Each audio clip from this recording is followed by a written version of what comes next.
নবী মুহাম্মদ সাল্লাল্লাহু আলাইহি ওয়াসাল্লাম দিনী উপকারিতার কথা বলছে। যে ব্যক্তি মক্কাতুল মুকাররমায় অবস্থান করে হজ পালন করার পরে অথবা আগে, উমরা পালন করার শেষে অথবা আগে বেশি বেশি যদি তাওয়াফ করার সৌভাগ্য হয়। তাওয়াফ এমন একটি গুরুত্বপূর্ণ ইবাদত, যে ইবাদত আল্লাহর ঘর ছাড়া পৃথিবীর অন্য কোন স্থানে তাওয়াফ করা যায় না। এই সৌভাগ্য আপনি মক্কাতুল মুকাররমায় যাওয়ার পরে এই সৌভাগ্য আপনি লাভ করতে পারবেন। যে হাদিসটি ইমাম তিরমিযী রাহিমাহুল্লাহ তার সুনানের মধ্যে বর্ণনা করেছেন।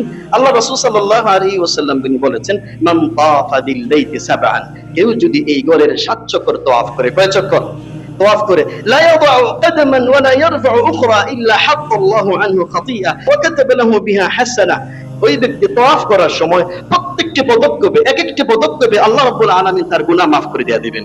আরেকটি পদক্ষেপে আল্লাহ রাব্বুল আলামিন তার মর্যাদা আল্লাহ বৃদ্ধি করে দিয়ে দিবেন। তাহলে আপনারা চিন্তা করুন।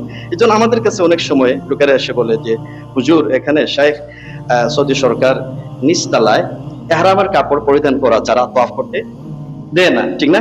তো আমরা যদি সৌদি সরকারকে ফাঁকি দিয়ে এভাবে আমরা যদি সাধারণ কাপড়ে তাওয়াফ করা যায় না, তো সৌদি সরকারকে ফাঁকি দিয়ে নিচতলায় তাওয়াফ করার জন্য যদি ইহরামের কাপড় পরিধান করি, এটা কেমন হয়? অনেকেই করেছেন। তখন আমরা বলি না, এটা তো একটা প্রতারণার শামিল হয়ে যায়। সৌদি সরকার এটা মুসলিম উম্মাহর মাসলাহাতুল আম্মা, মাসালেহ, যাতে সব যদি 5 লক্ষ মানুষ যদি একসাথে এক জায়গায় তাওয়াফে শামিল হয়, আপনারাই বলেন লোকেরা মারা যাবে কিনা বলেন? ধাক্কা ধাক্কি করে, এই জন্য শৃঙ্খলা করার জন্য এটি ইসলামী রাষ্ট্রের একটি দায়িত্ব এবং কর্তব্য রয়েছে। তো এই অবস্থা আপনি ইহরামের কাপড় পরিধান করে এই প্রশাসনকে ফাঁকি দিয়ে কাজটা করা উচিত হবে না। আপনি যেহেতু গুরুত্বপূর্ণ ইবাদত পালন করছেন, ইবাদতের মধ্যে যদি ফাঁকিবাজি থাকে, এটাকে সুন্দর হয়, কি বলেন আপনারা? এই জন্য আপনারা 2 তলায় গিয়ে তাওয়াফ করবেন, 3 তলায় গিয়ে তাওয়াফ করবেন, এবং তাওয়াফের কথা মাথায় রাখবেন। প্রত্যেকটি পদক্ষেপে একবার রাখবেন, একটি গুনাহ আল্লাহ মাফ করে দিবেন, আরেকবার রাখবেন, আরেকটি মর্যাদা আল্লাহ বৃদ্ধি করে দিবেন।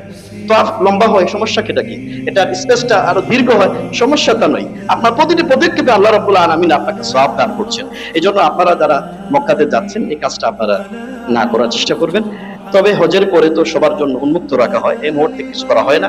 উমরার সময় এটা বিশেষ করে হাজী সাহেবরা এই বিষয়টি তারা করেন, এই বিষয়টি করা উচিত হবে না।